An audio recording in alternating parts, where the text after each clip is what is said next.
Hello बच्चों, so let's see the question. ये question में हमें मैच करने बोला है कॉलम 1 को कॉलम 2 के साथ रिगार्डिंग ह्यूमन एक्सक्रीटरी सिस्टम। तो पहले हम लोग कॉलम 1 देखेंगे, देन कॉलम 2 के साथ मैच करेंगे उसको। सो कॉलम 1 में सबसे पहले दिया गया है epithelial cells of Bowman's capsule.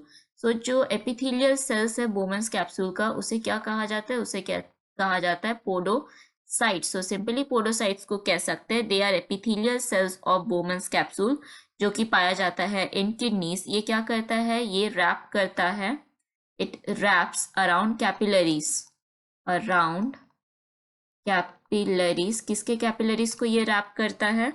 Of glomerulus, of glomerulus. So यहाँ पे हम लोग ए को मैच कर सकते हैं विथ नंबर 4। नेक्स्ट हम लोग को यहाँ पे दिया गया है extension of cortex between the medullary pyramid as renal column.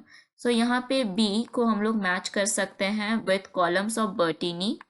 So it can be matched with column of बर्टीनी। और ये जो कॉलम ऑफ बर्टीनी है, ये क्या है? ये है cortical tissue. So they are cortical tissue portions. और ये जो टिश्यू पोर्शंस है, ये कहाँ पाई जाती है?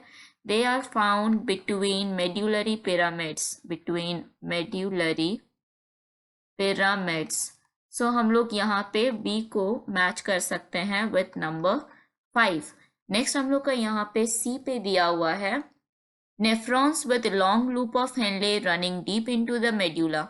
So C can be matched with juxtamedullary nephron. So it can be matched with juxtamedullary nephron.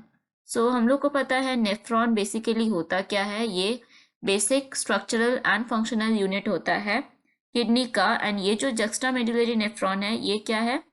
ये फंक्शनल यूनिट ऑफ किडनी है, जिसमें लूप ऑफ हेनले लॉन्ग होता है and it extends deep down into the renal medulla. और human kidney में ये constitute करता है अबाउट 20 to 25%। सो जक्स्टामेडुलरी नेफ्रॉन हो जाएगा करेक्ट ऑप्शन। सो हम लोग सी को मैच कर सकते हैं विथ नंबर 1। नेक्स्ट हम लोग का यहाँ पे दिया गया है that is a fine vessel of the peritubular capillaries running parallel to Henle's loop. So हम लोग डी को मैच कर सकते हैं with vasa recta. So what is vasa recta? So vasa recta are capillaries.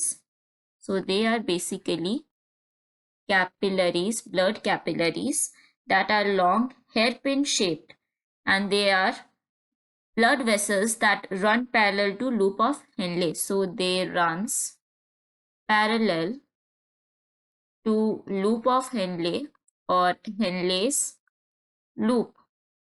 So हम लोग यहाँ पे मैच कर सकते हैं D को 2 के साथ।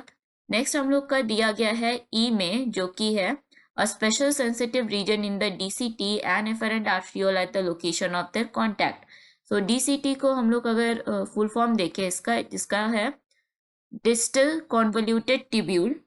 So हम लोग यहाँ पे E को मैच कर सकते हैं with juxtaglomerular apparatus, juxtaglomerular apparatus. सो यहाँ पे हम लोग E को मैच कर सकते हैं विथ नंबर 3। ये जो जक्स्टाग्लोमेरुलर अपैरेटस है, ये स्पेशलाइज स्ट्रक्चर है that is formed by the distal convoluted tubule and the glomerular efferent arteriole. So अगर हम लोग यहाँ पे ऑप्शन देखें, फर्स्ट ऑप्शन में है 3 2 1 4 5, जो हो जाएगा इनकरेक्ट। नेक्स्ट ऑप्शन में है 5 1 2 3 4, जो इनकरेक्ट है। सी में दिया गया है 3 4 6 5 1, जो इनकरेक्ट होगा। एंड डी में दिया है 4 5 1 2 3, जो हो जाएगा इनकरेक्ट। एंड ई भी हो जाएगा इनकरेक्ट। सो करेक्ट ऑप्शन यहाँ पे मिल रहा है option D. So hope you understood it well. All the best.